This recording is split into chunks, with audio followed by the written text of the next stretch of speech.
Good morning, and thank you for the invitation to speak at this special event. In the following, I will not focus so much on measuring diversity programs in organizations, but rather first examine the question of what exactly is being criticized about diversity strategies and from which perspective. In my lecture, I will place a special focus on German conditions and speak from the perspective of reflexive diversity research. That means that I view diversity as an effect of dispositive interactions of discursive and non-discursive practices and elements, as well as their real, this means wirklich, consequences. In the following, I would like to talk about four subjects: the dissemination of diversity strategies, their central goals of strategies, the controversial assessment of diversity strategies, and in the end, I will try to draw a conclusion, and in fact, I will ask questions. Diversity strategies, you all know this, have been designed and tested since the 1980s, initially in the US and Canada. By the end of the 1990s, over 18% of Fortune 500 companies were already practicing diversity strategies. In 2019, almost 20% of larger US universities had created the position of a Chief Diversity Officer. John Wrench states that it seems that in the US, the diversity management policy is relatively normal and, I would like to stress this, uncontroversial business practice.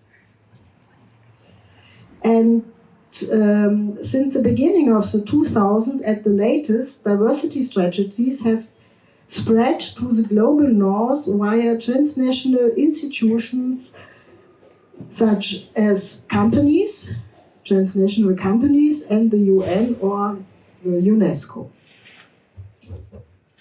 The EU Commission launched in 2003 an information campaign entitled For Diversity Against Discrimination, and it should combine different packages of measures such as anti-discrimination initiatives, activities for substantial equality, and the active design and management of diversity, which were intended to make the benefits of diversity fully fruitful for society and, of course, economy. In Germany, the Diversity Charter has become one of the central players in not only in the economy but also in society. The Charter aims to promote the recognition and integration of diversity into Germany's organizations culture. And of course, there is a focus on the economy. Organizations should create a working environment free of biases.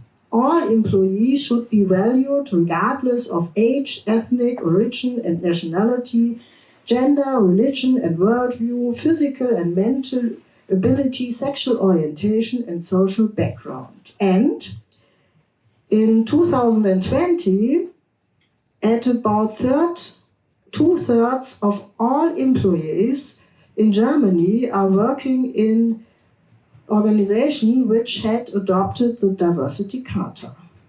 It's very interesting, I think.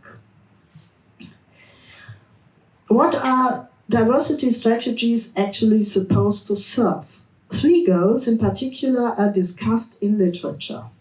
These goals are actually pursued in all strategies, but it can be said that they are explicitly mentioned in special fields. Efficiency is especially mentioned in economy, equity in the public sector, and excellent in the so-called innovation system. And this means, for instance, research institutions like the DeZIM, but also universities and Max Planck institutes.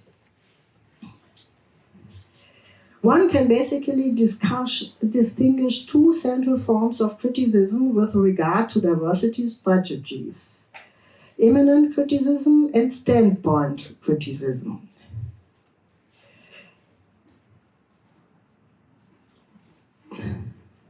Immanent critics subject diversity strategies to criticism based on their own thought patterns and logic. It is assumed that the design and implementation of diversity strategies often only functioned as a so-called facade. Jacques Alexander, using the example of university, states that although the sheer number of members of historically discriminated groups has increased, this does not say that anything about their opportunities for active participation or relevant participation. She coins the term ideological work of representing representation. Sarah Annett argues that a new equality regime would be established through diversity strategies in which more equal opportunities would be rhetorically welcomed. But de facto, inequality regimes functioned in the form of a new equality regime and could thus cover up the ongoing exclusion of certain groups. In this respect, the construction of facades promotes a de-addressing of social inequality, particularly with regard to race, class, and gender. Others assume that serious efforts to achieve anti-discrimination and social justice can also be noted. Although these still need to be further optimized, especially regarding the effectiveness of the so-called diversity tools like diversity trainings. With regard to specific diversity strategies, the following aspects has been criticized. It has been criticized that diversity strategies address only not structural causes, that they address only segregated units and certain target groups, and that they have a focus on economy and not so much on more equal opportunities. In addition to these immanent criticism, standpoint criticism have also emerged in recent years that criticize diversity strategy fundamentally and radically. They move in a field of tension between the poles of economization of the social and essentialization of differences. For analytical reasons, they are presented now separately. From a macro perspective, the main criticism is of an economization of the social. The various strategies for dealing with diversity are often viewed as a consequence of so-called biopolitical logic. From such a perspective, the emergence and enormous spread of diversity strategies are understood as typical expression of neoliberal reconstructing efforts. This is combined with a de-addressing of structural causes of social inequality and the associated power asymmetries. Therefore, diversity policies have been regarded as a form of neoliberal governmentality and as a new control element that links state policies with market control elements. In doing so, struggles over interests are reinterpreted as identity problems. And in this way, differences between people would be essentialized. With Birgit Sauer, the disseminating of diversity strategies can be used to show how neoliberal statehood is reformed in the face of economic constraints and demands, how hegemonic claims to power are re-established under competitive conditions and new subject forms are informed. Nancy Fraser described this as progressive neoliberalism. I have to confess to you that a few months ago I would have drawn a rather optimistic conclusion at this point. I would have stated the following. Given the spread of diversity strategies, can there not also be opportunities for resistance?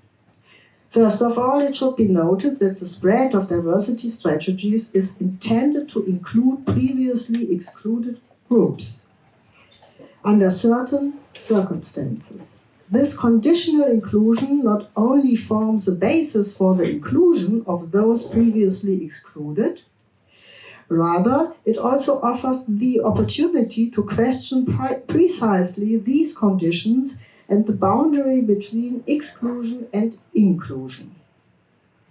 And in this respect, diversity strategies could become Trojan horses. It is exciting to ask which framework open up which recognitions and which could prevent them. Because where context shift or framings become fragile, there is a possibility of unmasking certain modes of operation.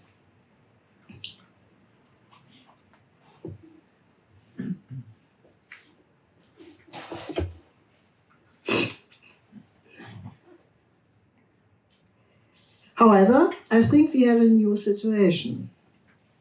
For several months now, massive attempts to push back diversity strategies have been observed. The development of diversity management in the US is currently making headlines. Just 2 weeks after Donald Trump's presidential election, some US companies in line with Trump's political stance on diversity programs announced that they intend to abandon their declared diversity efforts. You all know that the new government tries to counter diversity strategy at university. Just think of Columbia and Harvard, and I'm sure that Frank will offer us new insights from Harvard. And I think we should be prepared for such attempts in Germany. Since the AfD and others from the far right wing of politics want, for example, to remove the so-called agenda sciences. That means post-colonial studies, gender studies, but also diversity studies from university. The main point of their critique are unjustified disregard of meritocratic ideal and the turning away from universal human rights. This is what they complain about, and I think we could discuss this. In view of these recent developments, I want to draw no conclusion, but to discuss some, I think, important questions. The questions, you can read them. I think the most important question for me is, are diversity strategies not a good way to increase equity? And I think we could and should discuss this. Let's find answer. Thank you for your attention.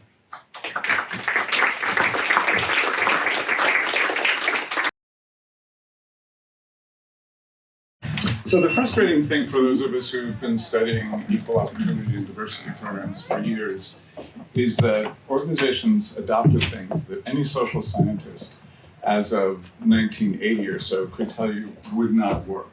And they adopted the things that are least likely to work in the greatest numbers. That is, most American corporations have a set of policies that no serious social scientist would expect to be effective.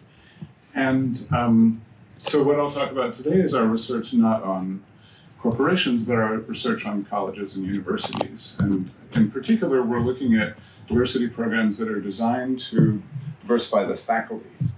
And in the US, it's super important to diversify the faculty so that the faculty look like students, because the diversity of the faculty is the biggest predictor of college retention and success for undergraduates of color and for women in the sciences. We have very high non-completion rates in flagship universities, even the University of Massachusetts in my state, Minnesota, Indiana, Illinois. These schools, they graduate something like 60% of the people who come. And many of the people who don't stay are women who start in the sciences and people of color who start in any fields. So sometimes when I talk about diversity programs in universities, people think it's very navel-gazy of me because it's my realm and it seems like I just want to have a more diverse group of colleagues. But it matters for people's lives. It matters for whether people finish college and go on to careers where they'll make some money and have successful families, successful children. So I want to talk today about data that my longtime colleague, Alexandra Kalev, who's at Tel Aviv University, and several current and former graduate students and I have been working on together for more than 10 years because it took a long time to collect the data. What we've done is very similar to what we did in the book called Getting to Diversity, which Sabrina mentioned briefly, which was published in 2022. I'll show a slide of it at the end, which is we look at federal data on the composition of university faculties year by year from the early 90s until 2016. We're about to extend it until now. So every year we have a cut of what the percent of Black women faculty are. So I'll talk about the tenured faculty today, the full professors and associate professors who have tenure. And in a retrospective survey, we got answers from about 640 universities, virtually all of the big universities in the United States, and then a sample of smaller ones, where we asked about the history of all of their diversity programs, but also any other programs that might affect what faculty diversity looks like. So work-life programs, harassment programs, and just hiring patterns, how they hire people, how they promote people, all their rules and regulations. So we put all of these things into one model and include things like the composition of the untenured faculty. You know, American universities, you probably know, people begin as assistant professors, they move to associate, and end up as full professors. Almost everyone who stays the course ends up as full professor. So we control for untenured faculty when we're modeling what the tenured faculty looks like. What we're trying to do is isolate the effects of individual programs on diversity, and we've found in our research on corporations that we can, with this kind of overtime data, with we have 20,000 data points or something like that. With this many data points, we can pretty well determine the effects of individual programs. So I want to focus just on what kinds of programs are effective and what kinds are not effective. In order to do this in about 20 minutes, I've tried to minimize the slides. So one of the mistakes, so I'm just going to show you a couple of slides about what doesn't work. The disappointing things about these two things, diversity training and grievance procedures, is that these are the things that everybody does.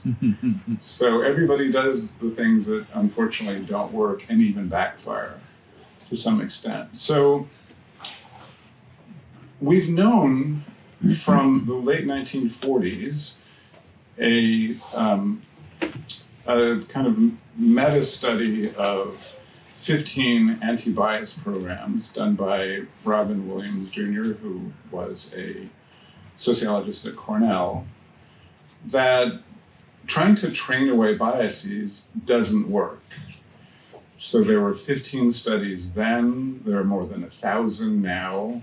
None of the studies that I know of or that have been included in these reviews show that anti-bias training, or what's now called implicit bias training, can actually reduce bias in individual participants for a sustained period of time.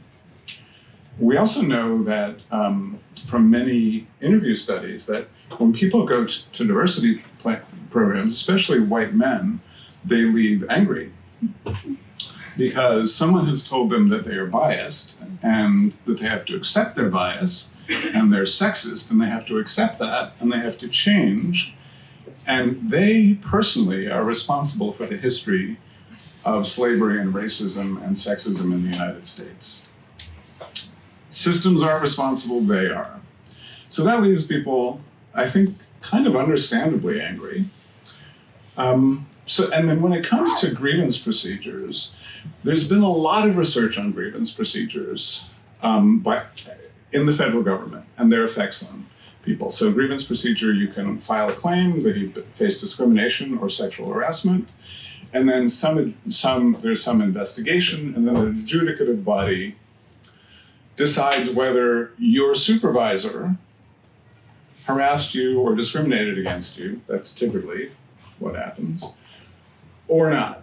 Well, as you can imagine, the people who bring these complaints lose because they have to prove beyond a reasonable doubt that they faced discrimination rather than just that they weren't qualified. And the most common result of facing of filing a grievance for racial discrimination, for sexual harassment, is that you have to leave your job, and the person you complain against stays on their job. So we've known since the early 90s that these typically backfire with this approach. So the rest of the slides will look like this. Can you see that well enough? This is diversity training for faculty. If Catherine Zippel can see it, anyone can see it. So, I know them. sort of. Oh, you know, all right. Not fair.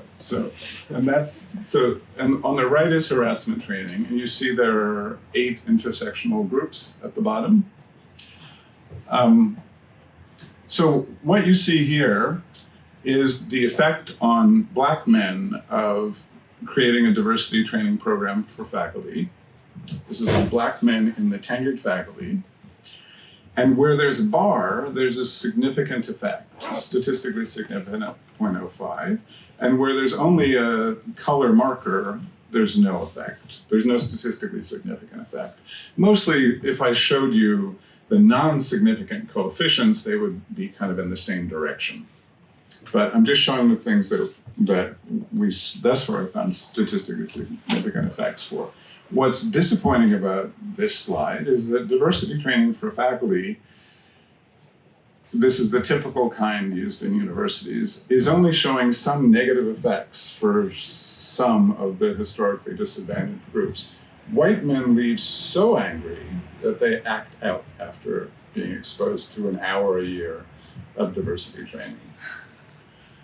The other harassment training, we're seeing negative effects for Black women and Asian American women. And these are statistically significant effects. So, and this is the percent change in the share, so it's like the percent change in the proportion, you might think about it that way. So Black men don't have many full professor or tenured professor jobs in American universities, but they only see a statistically negative effect of diversity training for faculty afterwards. And none of these groups sees a positive effect. Are you with me so far? Like, do you get what's happening here?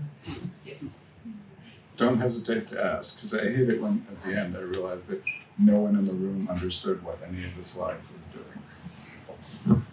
So here are diversity and harassment grievance procedure. The first one is, we call them civil rights grievance procedures usually, because that's the law that guarantees equality of opportunity, the Civil Rights Act of 1964, and harassment grievance procedures. So harassment grievance procedures show one positive effect for Black men, but negative effects for all 3 groups of non-white women. So this is not what was supposed to happen with these policies. These policies are supposed to address the problem.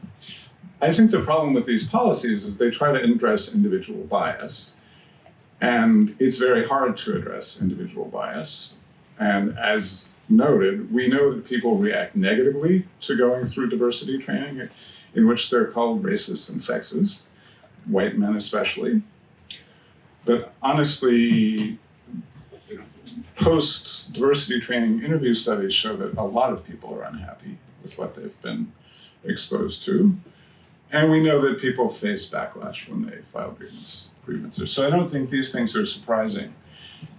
What's disappointing is that these things are so prevalent. About 90% over 90% of universities have these grievance procedures, and about 60% require faculty to go through diversity training now. What's doubly disappointing is that social scientists knew all of this, everything I've said about the adverse effects of these kinds of programs. They knew this from research done on corporations by about 2000. And most of these programs were adopted by universities after 2000. So universities that sponsored the research that shows that these programs don't work, instead of going to their own faculties and asking what to do, their own social scientists, they went to McKinsey and they didn't even consult with their own faculties about what to do, because if they had, they wouldn't have done these things. It's hard to change bias in people's minds. The good news is that there are some things that work quite well, and the extra good news is universities mostly don't do these things, the things that work very well, so they could fix this problem.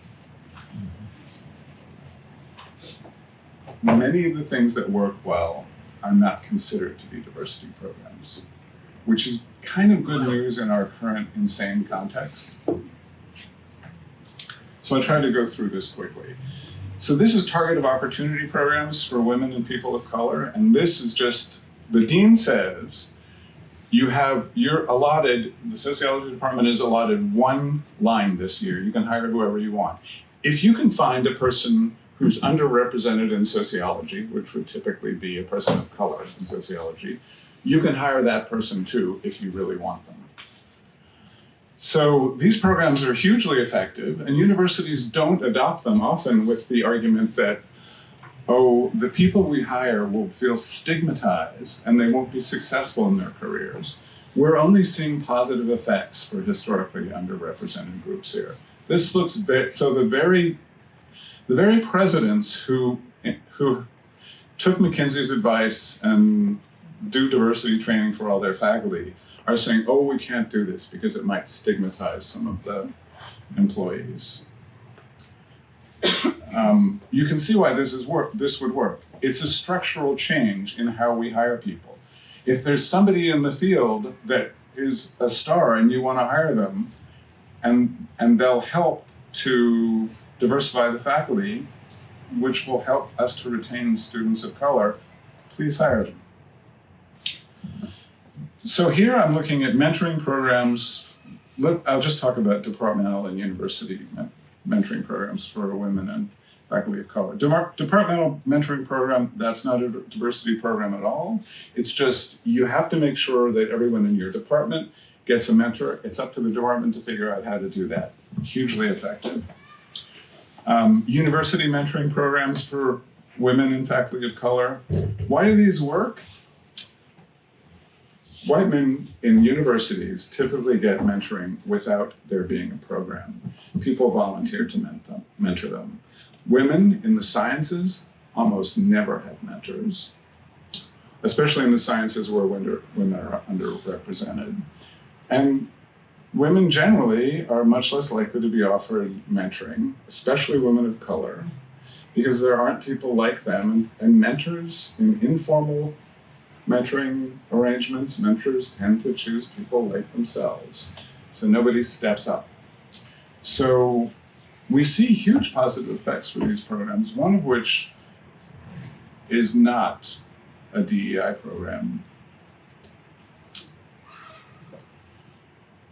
So Max Weber said that if you want to get something done in an organization, you have to assign the task to a specific staffer or group, and you have to give them power.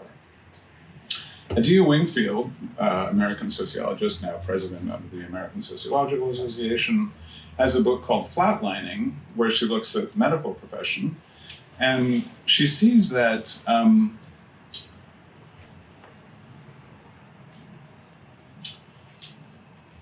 among doctors, nurses, and technicians in hospitals, people of color do almost all of the diversity work, even when it's not part of their job description. And she goes through a lot of examples, and this seems to be generally true. People of color are just doing all the work, even if it's not part of their job. Just like women tend to do all of the work in promoting work-family accommodations, even when it's not part of their job. So that means that you need leaders to be in charge of diversity efforts. You can't leave it to, in American organizations, it's either McKinsey does it, or there's a DEI unit that's separate from the faculty, with no faculty input or members. Often they've hired people who came from industry, so know nothing about academic careers. They do it. So there are two, well, let me talk about this first. There's one obvious way that universities get leaders involved in diversity work, and corporations do the same thing. They put together task forces where, in the case of a university, the president asks all the department chairs, or the dean asks all their department chairs to please join a diversity task force, or send their lieutenant, send the director of graduate studies if the chair is too busy. And those people come together. So you've got half a dozen, say a dozen people typically, and they'll look at the data on hiring, retention, losses, firings, promotions. I was on one of these committees for a while, for 10 years at Harvard. They'll look at the data, they'll come up with solutions, and they'll take the solutions back to their departments where they'll implement them. So that gets leaders involved. They see the problem in the data, they try to think about how to solve this problem. Maybe women of color are leaving after their second child, or anyway, no more examples, I don't have time. So I'm showing you 4 different kinds: short-term gender, short-term race, long-term or standing gender, long-term race. They all have positive effects. And some universities have all 4 of these. Like they'll have I was on the standing gender task force. They also put in specific gender task forces to deal with specific problems over time. This is hugely effective. It's free. You don't have to hire a consultant to do this. And by the way, people on these committees often say, I didn't want to be on that effing committee. It was a waste of my time, but I learned so much and I realized that there was a problem in the university. I thought we were meritocratic. We were giving a lot of people a shaft. Philip Tetlock, a social psychologist, makes arguments about social accountability and how it changes people's behavior. So here I just have 4 ways of thinking about accountability. Do you have diversity staff who might come to the department chair and say, how come you haven't hired a Black person in 6 years? Or do deans review your applicant pool, your startup funds, and the time people stay in one rank before being promoted for equity across race and gender? Both of these solutions are pretty effective. Mm-hmm. The final thing I want to say a few words about is how we fight what Joan Williams calls the ideal worker norms, and what Paula England and Shelley Carell call the motherhood penalty in professional jobs. How do you fight the idea that people can't have family lives and integrate them with their academic lives, can't succeed in both realms? What we're finding is just any kind of work-life supports, symbolic or substantive, seem to help. So just having a work-life office where people can, I'm just going to show you the effects on women here. There are effects on men, but it's a little complicated to discuss both at once. So having a work-life office, which is somebody you can go and speak to if you're having a work-life challenge, if you can't get to your classes, if you have a research trip out of town and you don't have a childcare solution because you're a single mom. Huge positive effects. Partner job search aid. You know, in Germany, you can often commute from Berlin to almost anywhere else if you have to. In the US, it's just not practical. So figuring out a way to hire your partner in the same town or the same university, and part-time tenure track, which is something, a way for people to work less hard and eventually get tenure. And here are parental teaching and tenure supports, teaching relief for new parents, tenure extensions for new mothers. Both have only positive effects. Think back to diversity training and harassment grievance procedures. Only negative effects. These only have positive effects. And then finally, child and elder care. I want to point out that elder care referral is just, will point you to places in town that could offer daycare for your parent who has Alzheimer's, or nursing homes in town. You can look that up on the internet. That's not a tangible benefit, but it's a signal that we want to try to help you make this work. We want you to stay around.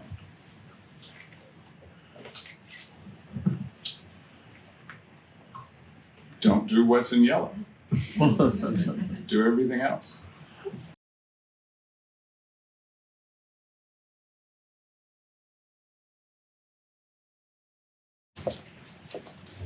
Thank you so much for the two of the presentations, which allows me now to cut a little things short, but also use the opportunity to talk a little bit about what you have been saying. And today we are presenting some data on compliance, knowledge, and perception of diversity programs in organizations from a relatively large research project we are doing here at the DeZIM-Institut.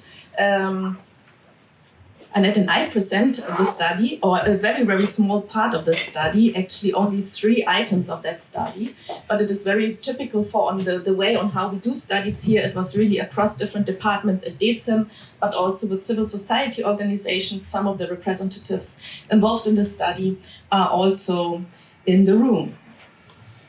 So,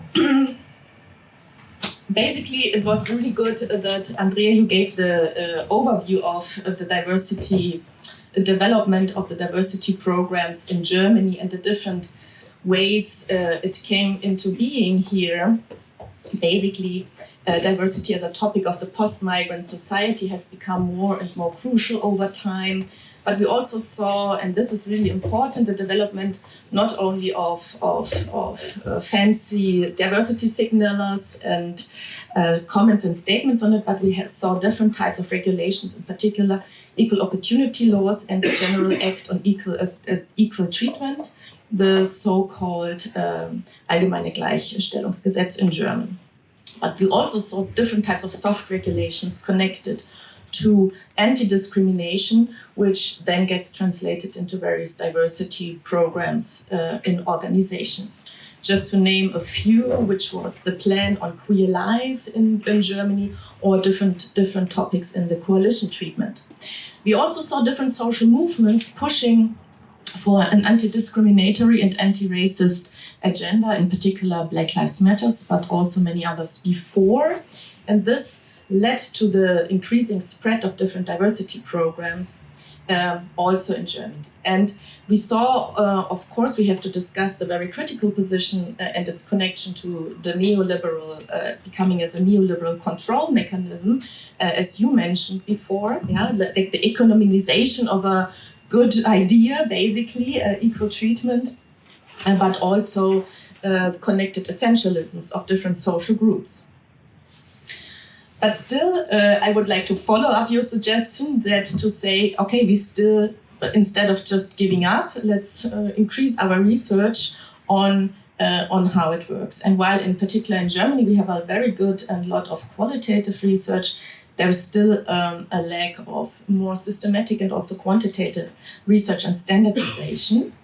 This is one thing in this issue area in organizations, but also the lack of perspectives of what we call discrimination vulnerable groups.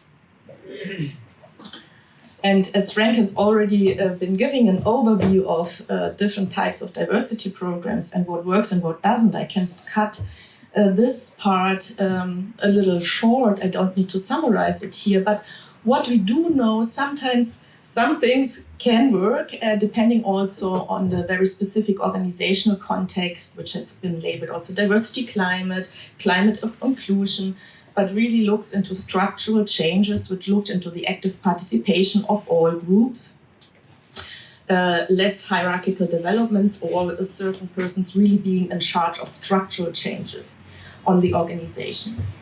And while we know this from different types of studies in organizational sociology, some also coming from social psychology, still I liked it a lot when you said, okay, universities went to McKinsey to ask instead of asking the employees. And this was the point we really tried to do.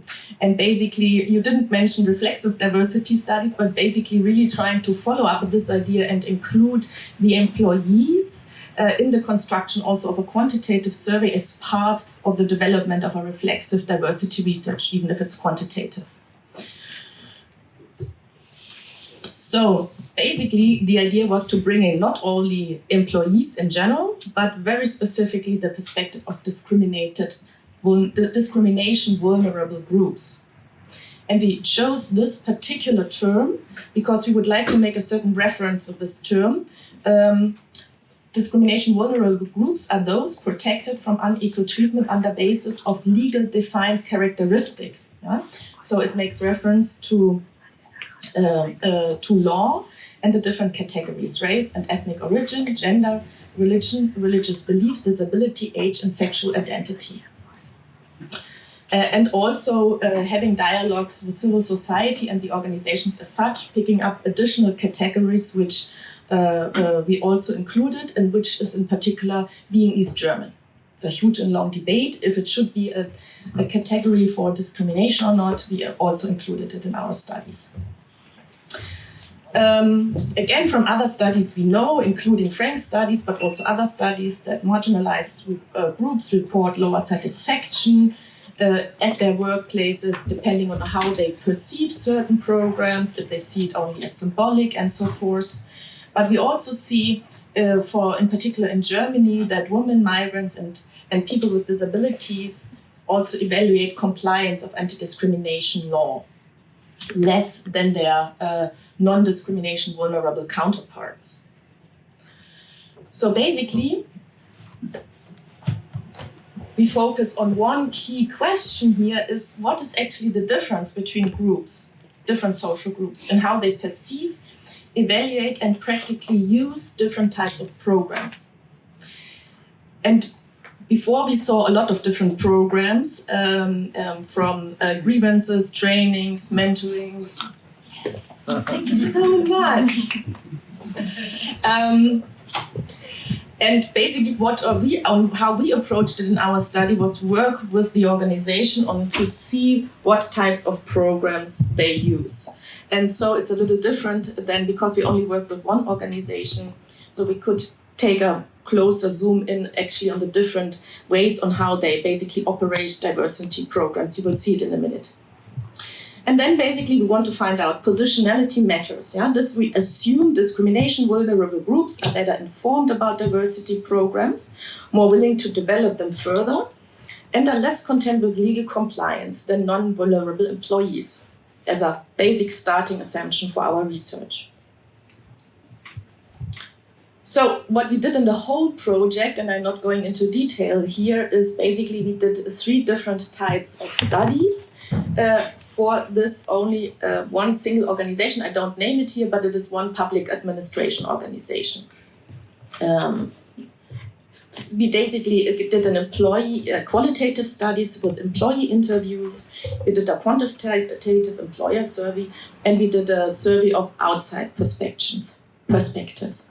And here we only talk about one very aspect. We do not go into the diversity data as such. We also collected data on discrimination experiences as such.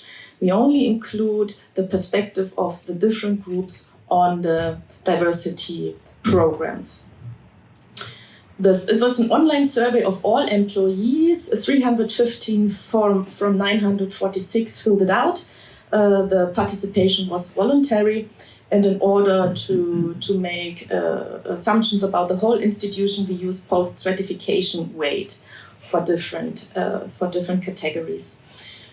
The responses, as we are talking about small numbers in group sizes, they were aggregated. We aggregated the numbers in the case it was fewer than 10. This is why you also do not see later on fancy statistics as in your case, but rather some descriptives in the analysis. As I said before, we used the data connected to the anti-discrimination regulations and the different groups. And here you see the group sizes and the response rates in our survey. The group vulnerable to racism is you felt into this group if you said if you self-identified either as a people of color, as a Jew, as a Muslim, Sinti or Romani, or I think that was it, genau. And the other one, female respondents, queer, non-Christian respondents, East German origins, non-academic backgrounds are other categories for discrimination. So basically we measured 3 types of things: the compliance perspective, measuring the perspective compliance with different types of hard and soft regulations. We measured the knowledge of diversity programs, if the employees know the programs, have heard about it, and use the programs. And then we asked the support of the different programs, which kind of programs they would like to extend and enlarge or see necessary to extend. And we chose those 3 indicators and looked for them in each for the perspectives of the different groups. And by that, now coming to the operationalization and the empirical results, I hand over to Annett.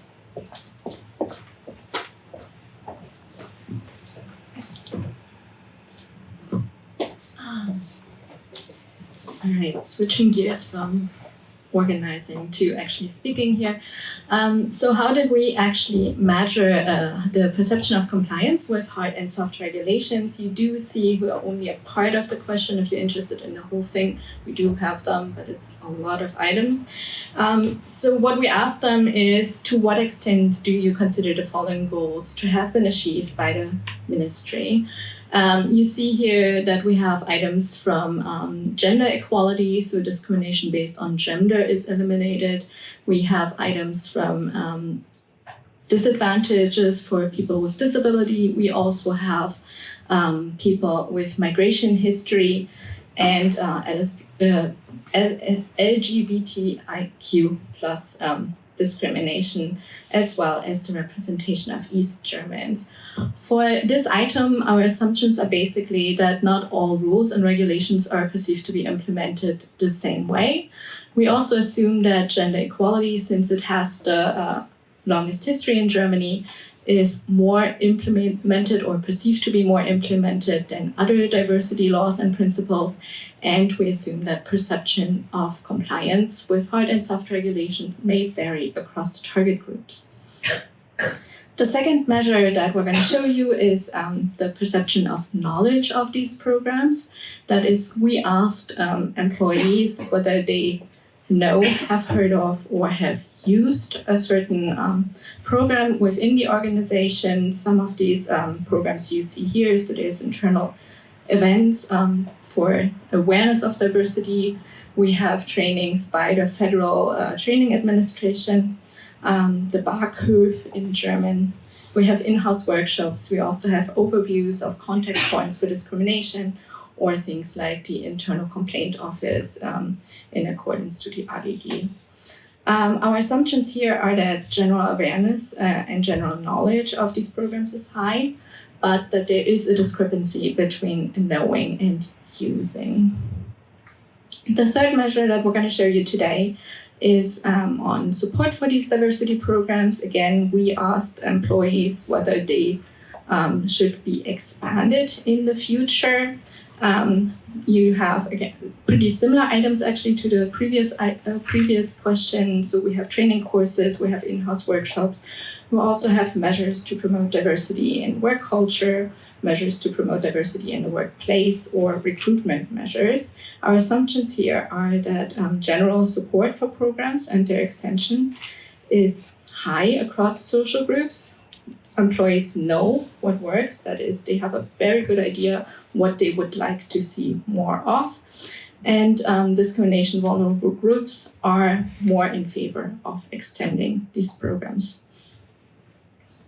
So looking at the empirical results, this is the results on the perception of compliance with hard and soft regulations.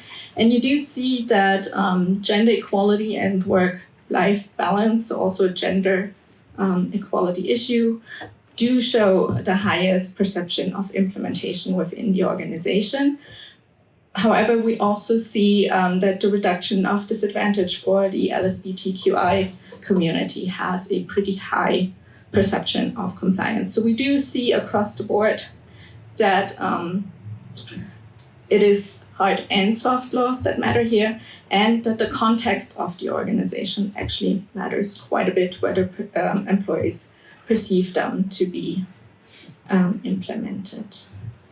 If we look at group differences, and yes, you can see that pretty well, this is a comparison of means. You do see that across the sample, we have differences between the target group and the privileged group. So for each of these bars, the groups change. So with disability equality, the target group is employees with disability.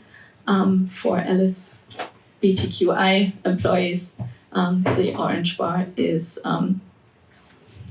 their perception. And we do see that we have the least compliance perceived by employees with disability, but also by immigrants and by East Germans. So they feel that hard and soft regulations for them are least implemented within the organization. Looking at the knowledge of these diversity programs, again, you see a lot of different numbers. What's important to know is that the dark green bar is whether they have heard of something. And we do see that programs are pretty well known across the employee pool, but there are differences. So the main difference is that the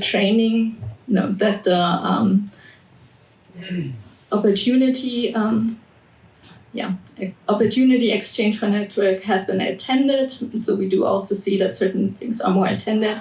And we do see, that the overview for context point of discrimination as well as the internal complaints office are the least well known within the organization.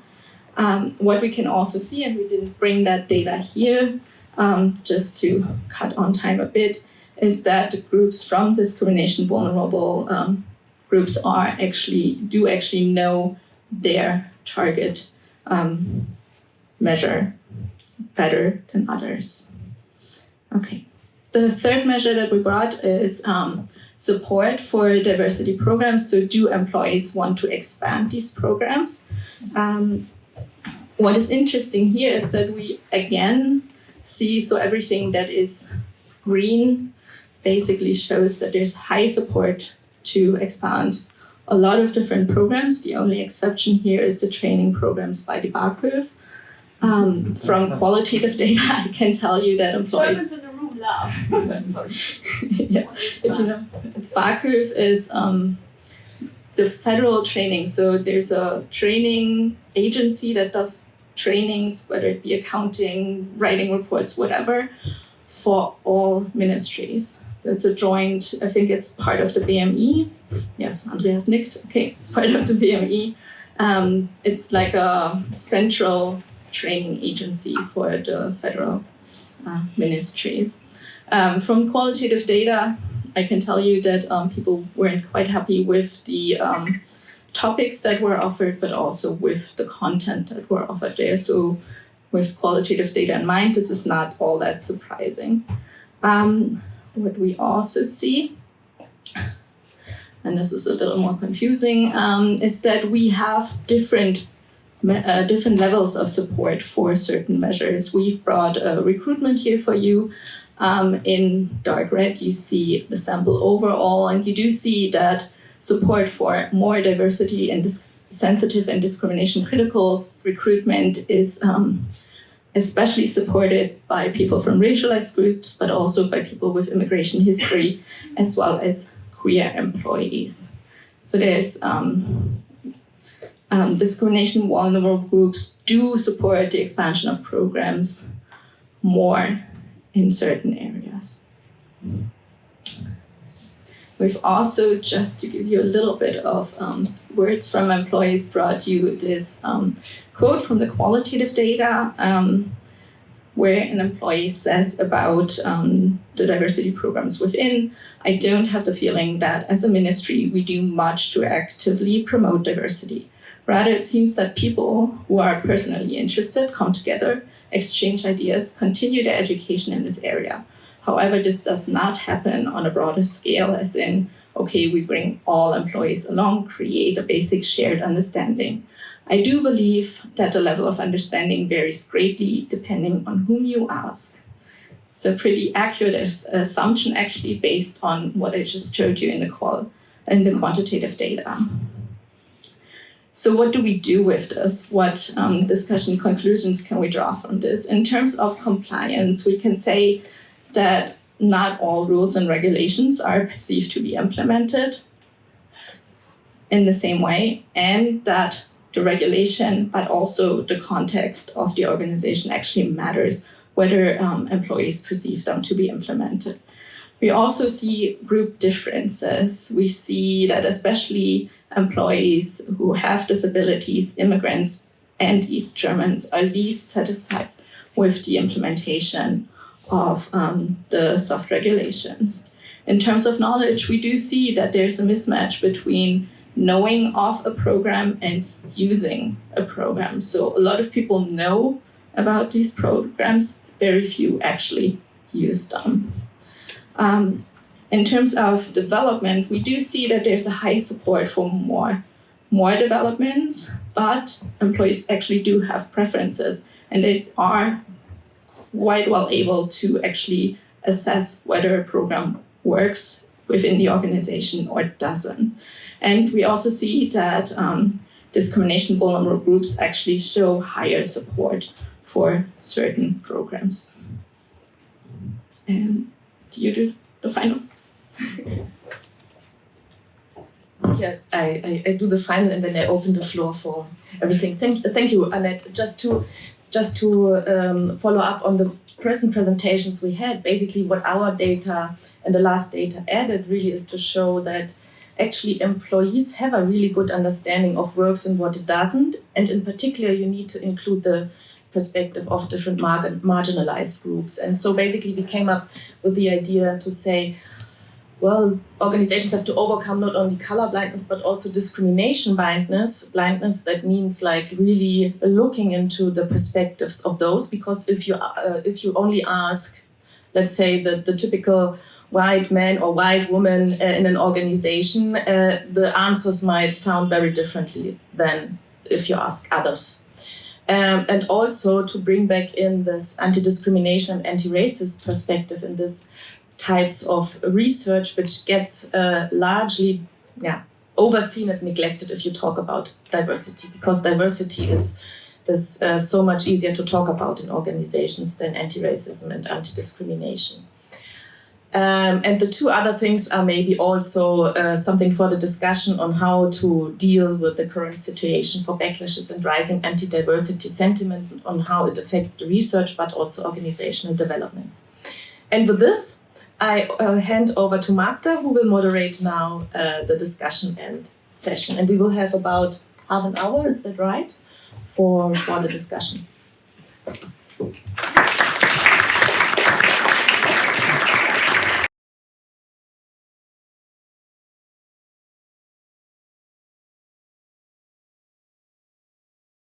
I was asked to start the discussion with some questions, and thank you very much for your presentations. I was trying to hear what really combines, what are the aspects which could be combining all the presentations, or which caught me, in fact, in your presentations. And I just need to decide on which to start with. I basically have only 2 questions, and then I will invite you to ask questions to all the moderator. One question which appeared to me quite intriguing, maybe, is about the effects of the policies of different programs, diversity or not diversity programs. And this is because, starting with Andrea's presentations, you mentioned a lot of the critique that it's not changing structures, but there's also a question of recognition, which is maybe unresolved yet. To which extent are diversity policies indeed helping different groups to achieve recognition of their position, situations, and problems. I would like to start with this and ask you whether you think that the actual effects of many of the policies could also be at the very affective or emotional level, in the sense that they give a kind of a feeling to people of being seen, maybe, in the organization. And it's hard to measure, but I think you've tried also in the DeBo study to see it, to see how people perceive it, at least. And this somehow touches on their feelings. But also if you think, and it's really a question to anybody of you, if you think that we could draw more attention to this affective or emotional dimensions of different policies, both positive in the sense that it might be a positive effect of at all installing a diversity program in the organization, or maybe also negative because some groups feel that they are stigmatized or they are targeted in a wrong way as well, or anything else. So I stop here and ask what you think, whoever wants to start. Yes, thank you very much for this interesting question. And positive, effective. And I think it's a question of belonging, you ask. And for me, it's very important to see that which identity I should belong. Am I a woman and discriminated against as a woman? Am I a white people and privileged because I am a white person? And so on. And I think it's important the so-called how you self identify yourself and how others identify you. And this is also for me a big question in the so-called intersectional research. Am I here doing a talk because I'm a woman, because I'm a researcher, because I'm a professor, or because you ask several people and they don't have time? This is also possible. And this is something which you have to find out, and I think there are always conflicts. I think this is important, and I would like to make the point that intersectionality is very important. And the other thing is there are new social groups which are made by statistics, like migration. It's new, relatively new. And I am, for instance, I belong to the young elderly. It's people from 50 years to 70, 50 years. And I didn't know this before, but now I identify as a young elderly person. And I think this is also important to have a look at research on what we are thinking, what's going on. And this is the part of the reflexive diversity research. Thank you.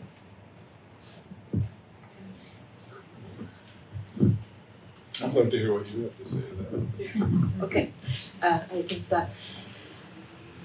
This is very important on how you try to measure what types of outcomes. And I think if you really try to pinpoint an outcome, what is the specific effect of the anti-bias training? it's so challenging. And even if you do trainings and we all did the same trainings also here to see how it works out and to see, well, it's nice, but if you do not any really changes in the organization, it doesn't really matter. But this is something everybody knows. And this is what also when people laughed about the bar curve, there's a huge debate on what type of training do we need. And the people themselves, and I think this might be a little different to what your results show or the perspective in general in the US, is that if it's trainings perceived to come out of, let's say, civil society perspectives on equality and anti-racism and anti-discrimination, we see that people are at least very interested, and we have the effects that people run out or get angry or something like this as well, but only in parts. You have other parts who reflect, so it's a mixed picture in the organizations, and it starts or it can start debates on that issue. And this all contributes then what you just were saying to the feelings of belonging just by having it like that, just by having it. And it doesn't matter if it changed very specific biases in that situation or half a year later, but it does something to the organization. Instead of having intercultural trainings, instead of having anti-discriminatory trainings or anti-racist perspectives. But what I think now, and this is now like beyond what we have studied here, but I think this openness depends also on the society. And the backlashes we see now also tends now to strengthen the rejections of different types of diversity programs in organizations. So this openness we had in a particular time frame in the last years, I think this space is also shrinking. And I think the organizations are very important to stick up to this agenda, because they can be like a stronghold also for this agenda. Even, of course, the critical perspective is very important on it, but it's still important for the organizations to hold it up. Well, let me just go back to work-life programs again, because I think we see with those a lot of programs that don't provide material benefits or structural changes in the career system. So the kinds of systemic changes we expect generally to change what the faculty looks like.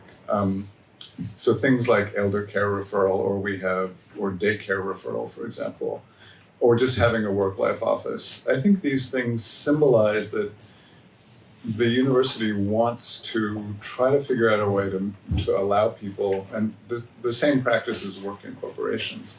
The employer wants to try to figure out a way to allow people themselves to figure out a path forward to combine work and life excellence, so that they're doing what their families need and they're doing what they need to do in their careers. And I think a lot of that is symbolic. So I think your question is really spot on. Some of the things we see as effective mostly seem to kind of be symbolic, indicating that you can go talk to somebody if you have a problem, indicating that if you have a challenge at home, we want to help you. And that's just not the way organizations usually symbolize things. I will say for diversity training, when we look at different kinds, there are some kinds that are effective. It's just that in corporations, we've looked at different kinds. It's just that corporations almost never use the kinds that are effective. And the kinds that are effective are never mentioning the law. They're voluntary rather than mandatory. So the people who are most likely to be turned off don't come. So they're not likely to be more alienated. The people who are there want to be there. And they're about developing better ways to communicate with people, not about what the law will do to your organization if you break the law, which is what too much US training is about. I have a second question to you. And this is about the motivation of this diversity programs policies, but also other ones. And I come to this question of motivation through another route. I think I started to think about it as early as Andrea said, that is the import of diversity policies from the organizations, having a very kind of neoliberal underpinning and increasing effectiveness in teams, and also creativity and everything that the psychologists of the organizations were telling us. But then it also neoliberal critique altogether, working against meritocracy from the right.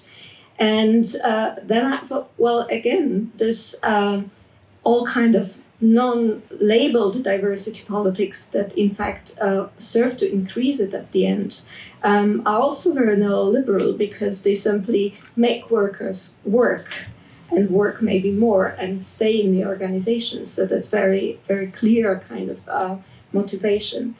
And also maybe because we are disappointed by the diversity policies that do not tackle inequalities, if we were motivated by this, maybe that's the kind of a return of neoliberal underpinnings that were said to be wrong in a way, or very much criticized. And this is a question that also in our research, sort of already 5 years ago, we did a small study in the public administration, the different levels. This was also the question. People felt that if they are motivated for more diversity policies by neoliberal motifs, that's something wrong, because they should be more idealistic about it. But in fact, maybe that's the return of neoliberal motivations. I know what you think about it, and who wants to answer, if at all? So I think we do have to make a difference, right? Are we talking about the motivations of the organization as a whole, right? For them, it's probably increased revenue, increased productivity, whatever. But what we also found, and we didn't present that, it's in the Bericht if you want to read it, is that the employees themselves have very different motivations for wanting to engage in more diversity or wanting to increase diversity in their organization. And what we did find is that there is a broad array of opinions, and they do vary for white privileged positionalities. It's mostly a neoliberal, it makes teams better, it makes more creative, gives you more creativity. Okay, and that sort of thing. But for groups who are discrimination vulnerable, it's more of a social justice aspect. So, and I think as an organization, right, you do have to provide an external motivation for why you're doing this. A lot of organizations do that with some sort of statement on their website, but you do also have to talk to your employees, and you do have to, cater to all of these different motivations just to, as we saw, they do know what works. They do know what they want, at least in the organization that we looked at. And so not to lose anybody, it does help to actually increase or talk about all these different motivations and maybe bring them together in these conversations. I do have to admit that I'm not very interested in individual motivations. As a sociologist, I'm very interested in what is the idea of society and what can we perceive as consequences. And as a Foucauldian, I would like to draw your attention to something which could be called the polyvalence of dispositives. And this means that tools are only tools, but you can use and you can make things with them. And it's not very important what you want to do with them, but it's important what are the consequences of this. And one consequence of diversity strategies in Germany, I think, is that we are talking about discrimination. And we begin or start to think about privileges. And if you have a look at our new ministers in the government, people are criticizing. They are not enough women, they are not enough persons from the eastern part of Germany, the GDR, and we do not have enough so-called migrants. And this is interesting. This is what's happening, that people do not talk about, oh, this is a left or right-wing politician, but about the idea, who could this person representative. And the other thing is, do representatives of social groups fight for these groups they are representative of? And I think this is not clear.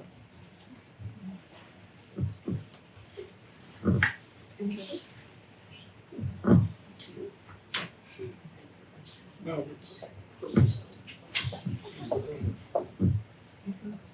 You don't want to speak? Okay, then I do. Yeah. Before I started doing research on diversity and anti-discrimination, I did a lot of research on protest, social movements, and also labor relations. And I was super, super skeptical. So a couple of years ago, when you asked me about the diversity, I was like, oh, please, come on. This is so bad for labor, for social movements. It's a distraction and a diversion and the neoliberal conquerization of all human rights and social justice values. So I was super skeptic. But I changed. Maybe the system changed me. No, but I mean, even seeing and this is where I differ, not a Foucaultian perspective, but really an agency-based and also conflict-based change model in mind of society. I think perspectives matter if they translate into actions, yeah, and belief systems translate into actions. So I do think it is really, really important, and it materializes. It materializes also when trade unions pick it up and deal with the issues and talk about not only about representation, because of course, as you all said, it's very unclear what if a group is presented, what are the goals, what are they fighting for, but really to try to push with the representation agenda cum anti-discrimination in a way of having more, or with Magda's words, convivial and better work relations at the workplace. Yeah, the whole better work debates and equal opportunities. So there is this intersection, yeah, and not only looking into class relations at these intersections, as trade unions have been doing a long time, and salaries and all these things which are super important, but bringing in this intersectional lenses to the traditional classical capitalist neoliberalist critical agenda, I think has a very important aspect. I take it back. Okay. So let me open up to your questions. We have the micro. Thank you. And it would be lovely if you just say your name and maybe your organization very just briefly before you ask the question so that we can get to know you also better. Yes, please, and state also, as we have different researchers in the field and also organizations doing that type of work we have been discussing here in the room. So please also share your insights and perspectives on that. Sorry.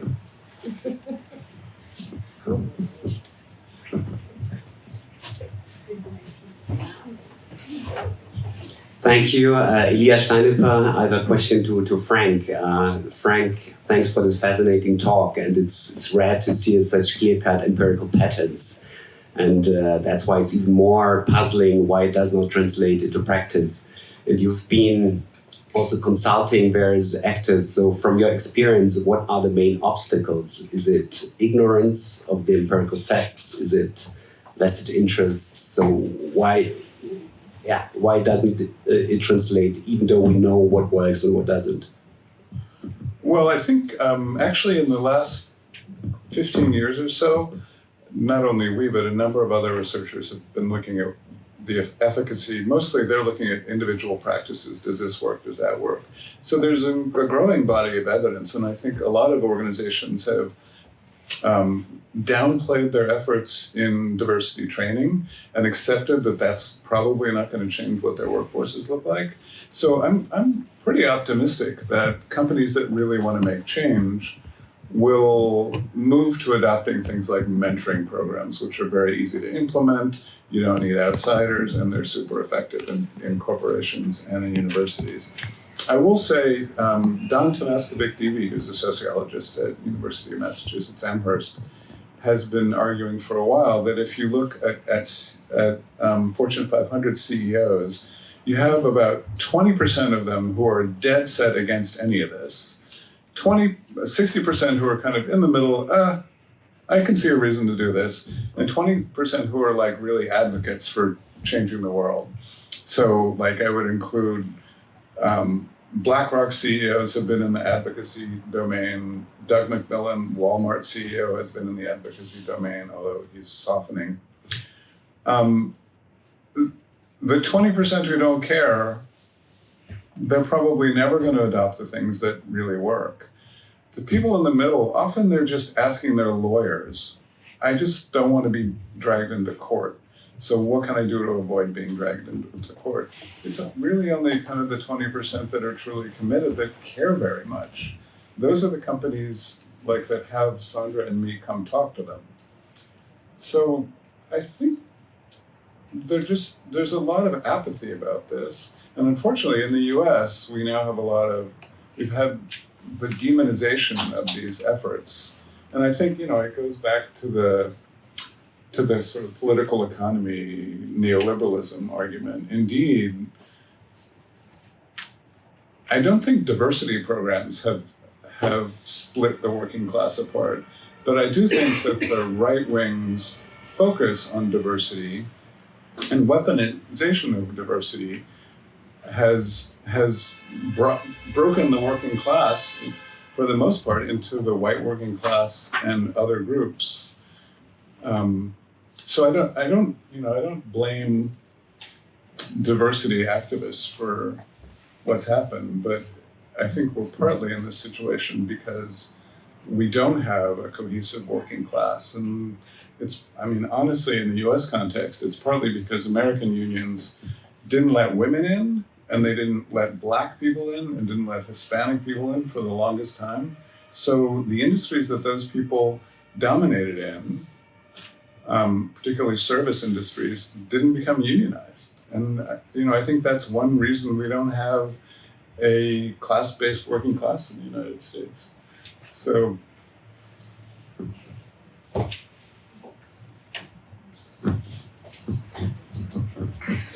thank you very much to all of you for your talks and insights. I was wondering, Frank, you didn't mention quota and in your program, or maybe it was kind of implicit, like hiring strategies and that. But I wonder how you think about what you think about like fixed quota. And I also wanted to ask Andrea, because you were showing that in a very short amount of time, Germany's employees were a big part of these Charta der Vielfalt organizations. So it didn't take such a long time.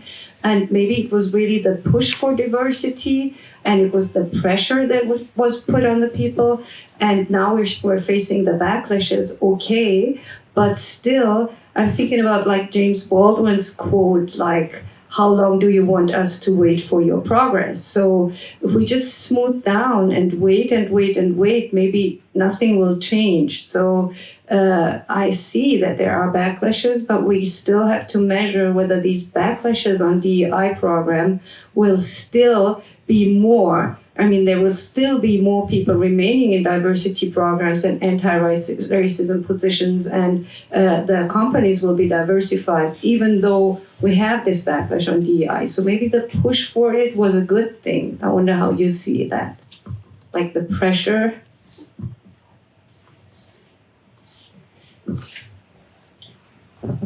I think the push for it has been a terrific thing. I think we need to keep pushing for it.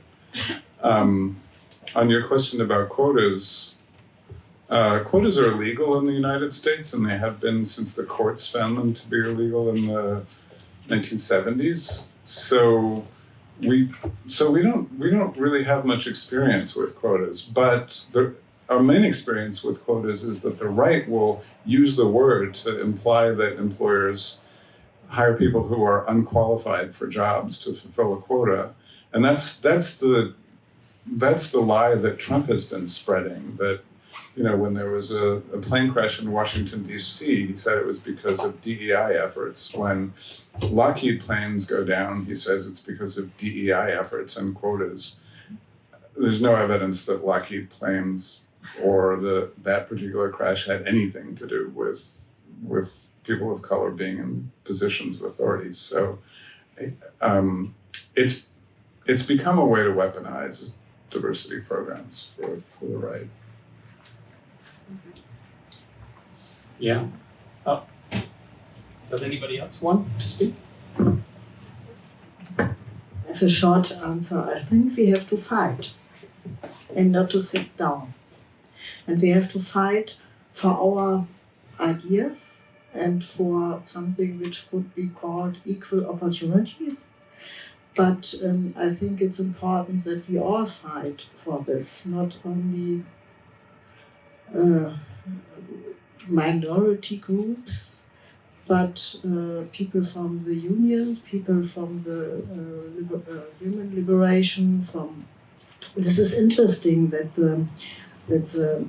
there were a lot of the argument of the neoliberal tendencies with the diversity strategies. They are coming from feminist research. And it's interesting, they are now fighting for diversity.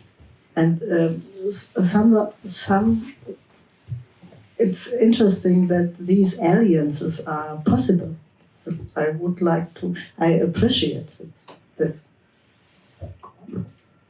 Context. Yeah. Andrea Bührmann from the Federal Institute for Population Research. I also want to thank you for the very interesting presentations, and I have just two short questions. The first is that from my understanding, we had different understandings of diversity in the different presentations. We either haven't defined it, or we focused on the intersection of sex and specific ethnic groups in the US, and a very broad understanding of diversity in Annett's and Sabrina's discussion. So I wonder whether we should define diversity more closely, or whether it actually helps to have like diversity policies for different groups lumped together, or we need more specific policies as well as scientific studies trying to understand what works and what doesn't work in a specific context or for a specific group. And the second question is for Frank in particular. So in Germany, compared to the US, we are many years, or it feels like we're many years behind. So we study whether employees in specific organizations know about particular diversity programs, and you study the effectiveness of particular programs. So I just wonder what would be the result in the US if you ask employees at the universities whether they know about those programs. Would we see a similar pattern like in Germany, that we have a rather large group who still do not even know about those programs, or is it something everybody just knows about it?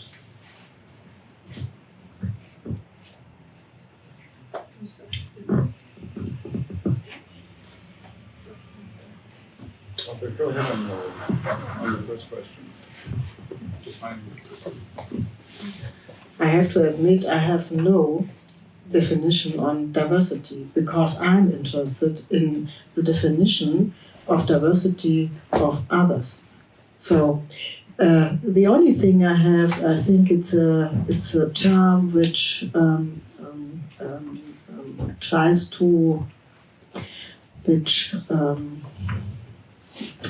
means a hierarchical order.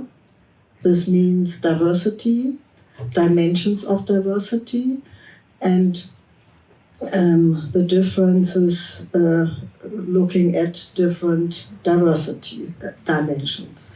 But I think it's interesting to see which dimensions of diversity are made relevant, which are made irrelevant, and why. And again, it's a fight about the relevance and the irrelevance. And I think it's interesting to find out which dimensions are important and why. This is my answer. So as a qualitative researcher, I fully agree with you. in the quantitative sense, though, we do have to come up with certain groups, and we chose to do them based on the groups that are specified in the law. We extended it a little bit by groups that are being talked about in terms of maybe expanding the anti-discrimination law in Germany, but we stayed pretty close to those groups that are specified there. I don't know if there will ever be a law that incorporates everyone. I think maybe we can also learn from what Frank talked. Maybe, we don't need it. Maybe we just need to make work more attractive, better for the life situations that we do find in society, right? But as a qualitative, I would be right there. I wouldn't necessarily define, but I would ask people what they think diversity was. In fact, I do that all the time in all the qualitative interviews we do. As a quantitative, we try to find a compromise that would give us still a big breath and would expand what previous studies like yours have done, to just see if this is actually worth it, if it's worth to expand it, if it's worth to look at other groups other than those that are usually looked at.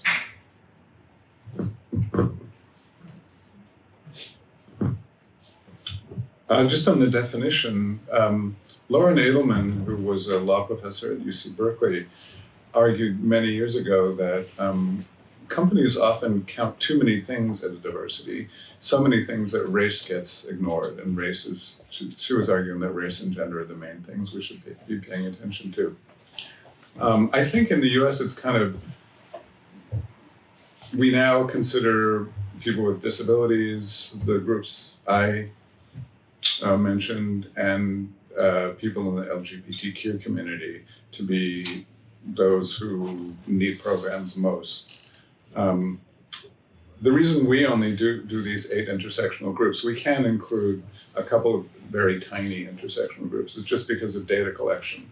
So fortunately, the US has collected data on faculty diversity and student diversity for 4 decades now, and in the same format. So we have amazing data over time at the university level. But people with disabilities and LGBT community members are not counted, so it would be nice to count them. You said Germany's behind. I mean, I don't know that that's necessarily the case, because where the US is now, organizations have these policies that don't work, and they're quite committed to these policies that don't work. And if I had showed you the slides of the growth in the diversity of the tenured faculty, it looks terrible. The growth in the diversity of corporate managers for Black women and men and Hispanic women and men, your likelihood, if you're in corporate America, of making it to management, the first level of management, is the same to when we last measured it, which is 7 years ago, as it was in 1985. So there are more Black people in corporate management now, but that's because there are more Black people at lower levels in corporations. But there are no Black people in corporations. They're no more likely to get into management now than they were in 1985. So we haven't solved the problem. We have exactly the problem we had in 1985, as I see it. Would employees know about these programs? Universities and corporations have so many diversity programs that actually employees, we haven't done a survey as you all have, but we interview people all the time. And often they don't know what their employer has. Even like new parents don't know what the parental accommodation policies are, just because there's so much out there. They'll tend to know about the things that they have to use. So they tend to know about diversity and sexual harassment training. And often people think that's all there is, and often they're wrong. Even professors.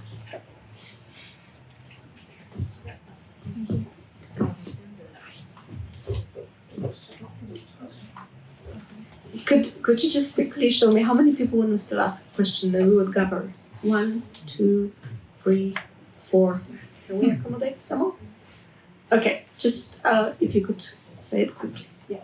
Thank you for the presentation. I'm from the Humboldt-Universität, and I did my master's on diversity experts, and I'm now writing my work. And what I noticed, I'm Roxanne Poli, and I interviewed 8 different experts, and what I noticed is that there were no unified guidelines they were using. Each were doing their job on the side without referring to a bigger field. And I would love to have your insights about this phenomenon. Okay, we'll pass over to the next one.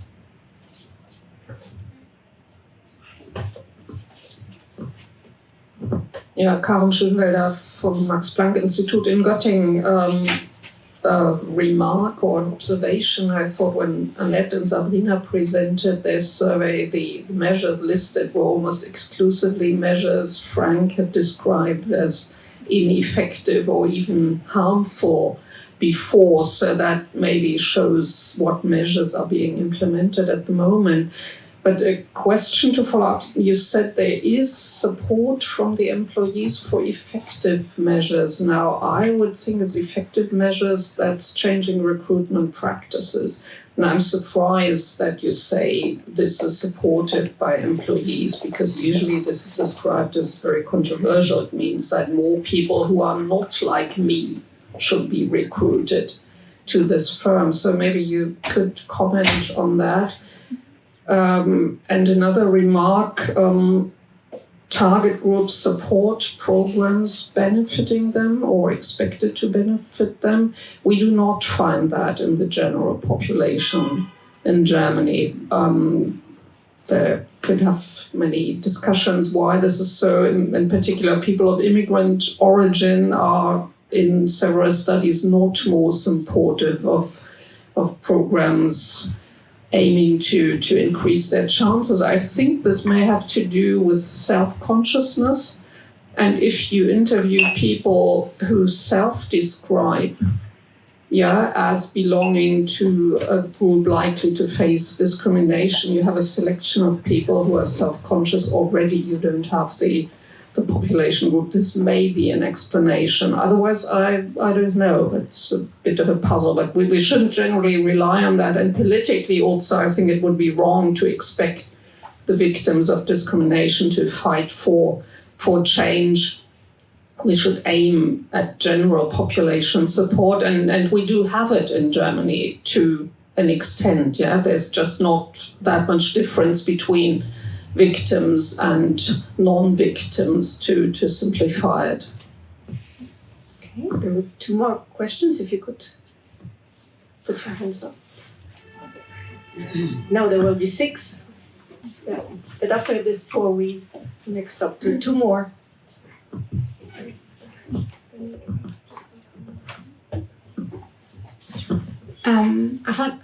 My name is Bahara Sharifi.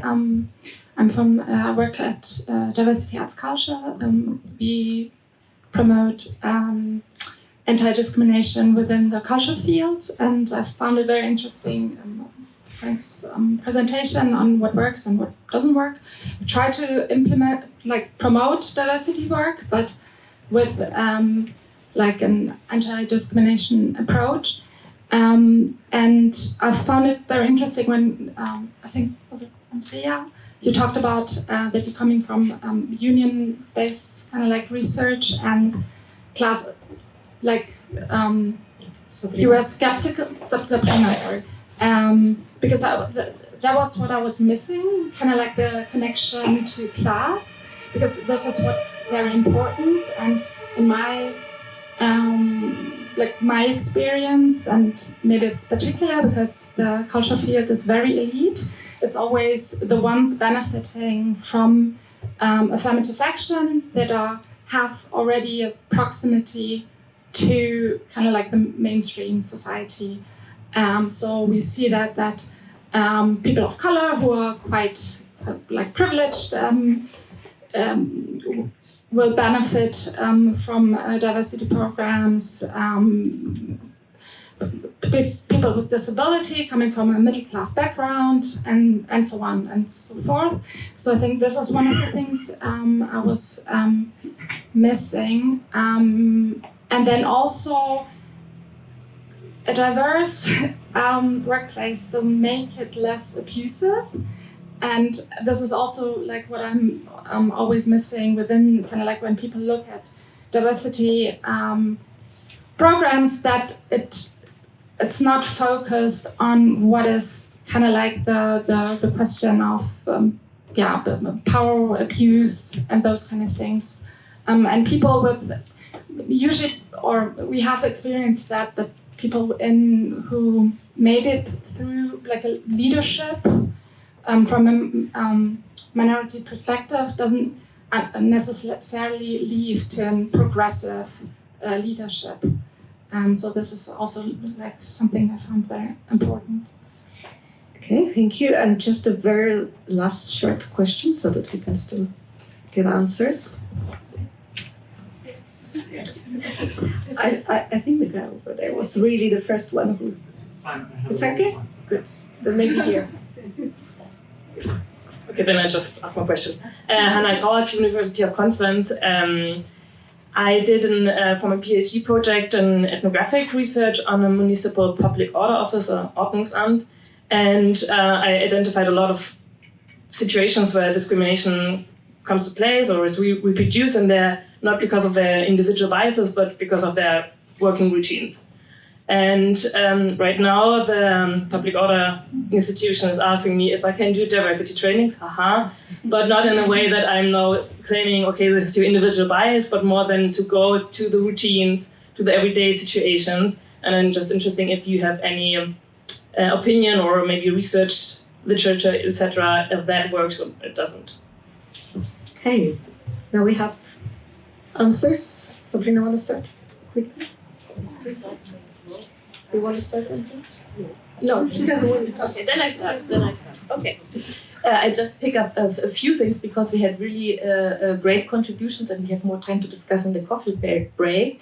But really picking up what you said, Karen, as we have been in exchange before in some of these issues. So we picked up different topics of what works and what doesn't, which appeared in Frank's study, but also more things. And the interesting things are two things. It's first, if you look at the support level, it varies. Yeah, so it's not a clear-cut picture that everybody supports everything. Yeah, so we see a variance, and we see an additional variance on whom you ask, saying basically that in particular racialized groups more strongly support different recruitment patterns, which are more open, and this resonates with some of your findings, and also what was summarized in the whole thing of work-life balance, which we were surprised a little bit about, but it reflects on all the workload they have to also deal with, and the general theme when you said general population surveys show that migrants do not always support migrant-specific initiatives. Yes, but we changed a little bit the question, and that's why I also not think, Andreas, that it necessarily means we are behind. It's just a different perspectives, and basically saying if we look on the compliance perspectives in organizations, it's not enough to simply ask everyone and provide the general data, but be sensitive that specific groups really see that compliance doesn't work, and some see it better. So it is that the people with disabilities are more informed of why certain things do not work in this organization, and so please include them. Just that remark on that. Existence of different programs do not reduce discrimination. Who said that in the room? It was somewhere over there. Definitely, just because you do diversity things, it doesn't mean that you get less discrimination in organizations. So if you do trainings, don't get too frustrated if you do not see such a result. It can be even vice versa. You can increase at least the perception of discrimination because you open up a door to discuss it. Yeah.